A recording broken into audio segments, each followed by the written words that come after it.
अस्सलाम वालेकुम। Cooking with Rabia में खुश आमदीद। आज हम हाजिर हैं एक और नई रेसिपी के साथ। आज की हमारी रेसिपी है आलू बैंगन। बहुत ही क्विक और इजी रेसिपी है, आसानी से बनने वाली, बहुत ही कम इंग्रेडिएंट के साथ ये बनती है और 15 से 20 मिनट में तैयार हो जाती है। चलिए जब हम शुरू करते हैं आलू बैंगन की तरकीब। उसके लिए हमें बहुत कम अज्जा की ज़रूरत होगी। यहाँ पे मैंने बैंगन लिया है आधा किलो, ठीक है, और मैंने 2 मीडियम आलू लिए हैं, उसको मैंने दरमियाने साइज़ में काट लिया है। एक बड़ी प्याज चाहें तो आप ले सकते हैं, या 2 दरमियानी साइज़ की प्याज आप बारीक बारीक काट लें। मसालों में मैंने लिया है नमक, लाल पिसी हुई मिर्च और हल्दी। ये तमाम टेस्ट के अकॉर्डिंगली लेना है कि आपके घर में जिस हिसाब से नमक, मिर्ची और हल्दी खाई जाती हैं आप उस हिसाब से ले सकते हैं। मैंने यहाँ पे 1 टीस्पून के हिसाब से लिया है। टमाटर का मैंने यहाँ पे 2 दरमियानी साइज़ के टमाटर का पेस्ट बना लिया। आप चाहे तो कट करके भी डाल सकते हैं। कट करके डालने में ये होता है कि उसके जो छिलके होते हैं वो आपके मुँह में आते हैं, तो इसलिए आप इसको इस तरह पेस्ट के फॉर्म में भी डाल सकते हैं, तो ईज़िली ये जो है अच्छे से टेस्ट भी डेवलप हो जाता है और इसका छिलका भी मुँह में नहीं आता।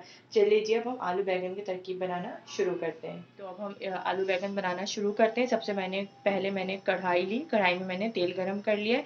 अब हम इसमें प्याज डालेंगे। प्याज को हमें ब्राउन करके निकालना है, उसके अंदर नहीं डालना आलू बैंगन। चलिए जब हम प्याज ब्राउन करते हैं, और अगर आपको प्याज जल्दी ब्राउन करनी है तो उसके लिए एक छोटी सी टिप होती है कि जब आप खाने में नमक डालते हैं वो आप पहले ही प्याज में डाल देंगे, तो फिर प्याज जो है जल्दी ब्राउन हो जाएगी। अभी मुझे जल्दी नहीं, तो इसलिए मैं इसको प्याज को सिर्फ और सिर्फ ब्राउन करूँगी और उसके बाद फिर मैं इसको निकाल लूँगी। फिर इसके अंदर मैं बैंगन और आलू की जो है बनाना शुरू करूँगी, वो आप फर्दर अभी आप देखते जाएंगे। जी अब प्याज ब्राउन होना शुरू हो गई है। अब इस पॉइंट पे आपने अलर्ट रहना है कि प्याज जले नहीं और ज़्यादा ब्राउन नहीं हो। जैसी ब्राउन होगी हम इसको प्लेट में जो है डिश आउट कर लेंगे और फिर हम इसमें जल्दी से बैंगन और आलू डालेंगे। जी प्याज ब्राउन हो गई थी, इस तरह मैंने कर ली है ब्राउन। और अब मैं जो है इसमें जो है कड़कड़ाने के लिए, आप चाहे तो ये एक्सेप्शनल है, आप चाहे तो ज़ीरा और कलौंजी डाल सकते हैं, और नहीं भी मैं यहाँ पे डालती हूँ क्योंकि अच्छा टेस्ट आ जाता है और कलौंजी सेहत के लिए भी अच्छी होती है। अब इसमें हम जो है बैंगन डाल देंगे सबसे पहले, उसके बाद फिर हम आलू डालेंगे इसमें। बैगन आलू डाल के अब इसको अच्छे से पहले मिक्स करेंगे। फ़ौरन मसाले नहीं डालेंगे। हमेशा आपसे जब भी मैंने अपनी रेसिपीज़ बनाई हैं, जब भी मैंने सब्ज़ी की रेसिपी बनाई, मैंने हमेशा एक बात की कि पहले सब्जियों को थोड़ा सा भूनना चाहिए ताकि उसका थोड़ा सा कच्चापन निकले, उसके बाद मसाले डालने चाहिए, ताकि दोनों चीज़ का, सब्ज़ी का भी अपना अलग फ्लेवर हो और मसाले का भी अलग फ्लेवर हो। अब हमने सब्ज़ी और बैंगन और आलू को अच्छे से मिक्स कर लिया। अब हमारे जो 3 मसाले हैं, नमक, मिर्च, हल्दी, हम इसमें वो डाल के फिर इसको मिक्स करेंगे। उसके बाद फिर टमाटर डालेंगे। अब पहले इसको अच्छे से मिक्स कर लेंगे।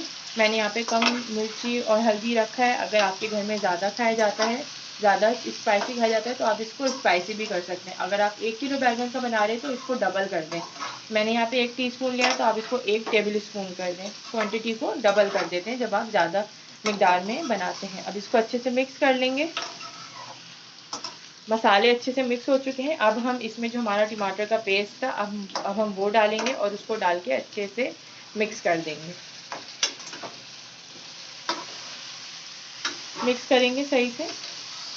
इसमें पानी नहीं डालेंगे इसलिए क्योंकि बैंगन का अपना पानी निकलता है, आलू का अपना निकलता है, और टमाटर के पानी से ही ये सब्ज़ी जो है गलेगी।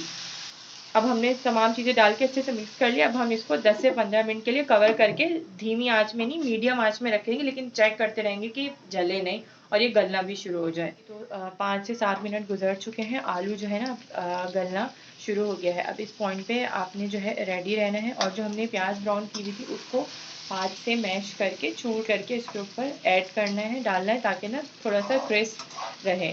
ठीक है, आप देख सकते हैं कि कलर भी काफ़ी अच्छा आया है और ये अच्छे से गल भी गया है पानी के बगैर 5 से 7 मिनट में। जी तो अब आलू जो है अच्छे से गल चुका है। अब हम इसमें जो है प्याज को चूर करके ऐड करेंगे। पहले इसको अच्छे से एक दफ़ा मिक्स कर लें, फिर उसके बाद जो इसमें प्याज को चूर करके ऐड करें। और गार्निशिंग के लिए देखिए मेरे पास जो है करके इसमें जो है ऐड कर लेंगे, अच्छे से मिक्स कर लेंगे। इसको मिक्स करने के बाद फिर हम इसको डिश आउट कर लेंगे। पहले इसको अच्छे से चम्मच से मिक्स कर लें।